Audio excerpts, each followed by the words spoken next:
I get asked an interesting question. It was right after Bruce Leroy got the jump on Chase Hooper. And the question was simply, when is it too much of a push? When is it too much of a step up in competition for a young athlete?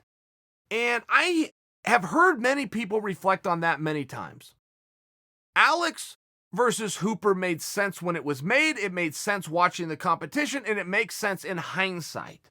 And for anybody who thinks that Hooper was burned because his perfect 9-0 record is now 9-1, that's revisionist history. I don't know if I fully agree with that. You really have to understand what's happening in this sport. And it's a very uniqueness to this sport, at least in the world of combat, but not in uniqueness in comparison to other sports. And that is, guys get beat. Guys get beat. And never in combat has that been acceptable. In MMA, that is acceptable. And that is not only a feather in the cap to the matchmakers and the leadership, it's also to the fans. In the world of boxing, if you get a guy with 5 losses, he's a bum. If you get a guy with 10 losses, he might not even get licensed.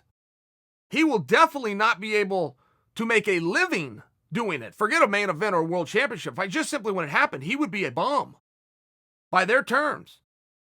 In MMA, when you put the absolute best against the absolute best night in and night out, an acceptable response by the viewer is that you're going to take some losses. And the reason I bring that up, the other side of the coin that's being discussed here, if you're talking about should you bring an athlete along slowly, handpick his matches for him to try to build up some big and beautiful record. The opposite of that means you're finding him guys that you believe he's going to beat. That is very underhanded in my estimation. That is what the world of boxing has done and will continue to do. I could take any fighter out there right now. I could take any human out there right now. I could get you to a 20-0 perfect record in boxing. Perfect. You would be 20-0, any weight class, any way you want to do it. I will find the matches. I'll make it happen. You might be fighting at a local bar down at the dog park, YMCA. I can't guarantee you'll be televised, but I can get you to 20-0. That is a very real thing in boxing. That is going on right now. That isn't because Chael has some magic and secret recipe. That is the way it works. And I've met with many boxing promoters, and they will say that. They will credit Dana White and go, the one thing that he's been able to do that we can't, which is to get the crowd to accept within our industry how we're pushing or main eventing or co-main eventing or continuing to promote a guy who's got coming off a loss, coming off of 2 losses, has 7 losses on his record. It's something we simply can't do. And they said adversely, because of the fear of that and because of the phenomenon within our sport, talking boxing, I can't get a guy who's 10-0 to take on another guy who's 11-0. I can't get them together because one of them is going to have a loss. And if one of them has a loss, essentially they are going to be done. A 10-0 record is not even close to a 10-1 record in the world of boxing. But I will tell you that's very unique, and there's no reason that anybody should copy that within the sport of MMA when no other sport copies that.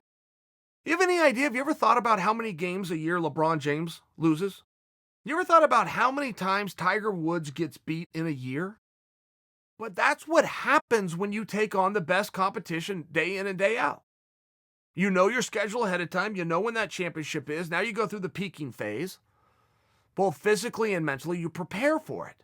A lot of those games you're using as practice. You're working on new plays. You're working out some of the kinks. This is a game. As we advance to the postseason, we start to change those strategies. As we advance to the playoffs, semifinal championship round, we really hone in on those strategies. But that's what sport is. All sport across the board, that's what it is.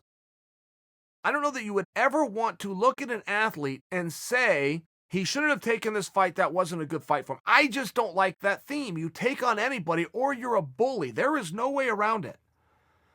If you only fight people you believe you can beat, you are a bully. There is no way around it. That is the definition of a bully. A competitor goes out there and takes on all matches and takes on all comers and wins when he can and learns when he can and moves forward towards the greater goal. And I don't know that this statement has ever been made publicly, but it's a tremendous compliment to everybody involved, leadership on down to the fans, that within sport, losing is an acceptable outcome. Particularly when there's only 2 teams out there. You got a 50% chance. This isn't blackjack where the odds are stacked and the house always wins over a period of time. You got a 50-50 chance. It's where somebody meaningful like Khabib, who's completely undefeated, oh, by the way, in the toughest division in the entire sport, really stands out. I mean, he deserves that. Deserves a pat on the back, my goodness. You know how hard that is to do? It's really quite remarkable, but it's also something to be said for our industry. You don't write a guy off, but at the same time, you don't try to carry a guy and get him to that 20-0 record. You take the guys within the divisions, you kind of operate within a loose constraint that anybody in the top 10 fights another guy in the top 10. Anybody in the top 15 fights guys within the top 20. Anybody making their debut fights a guy with no more than 1 or 2 matches experience within the organization, and you move forward.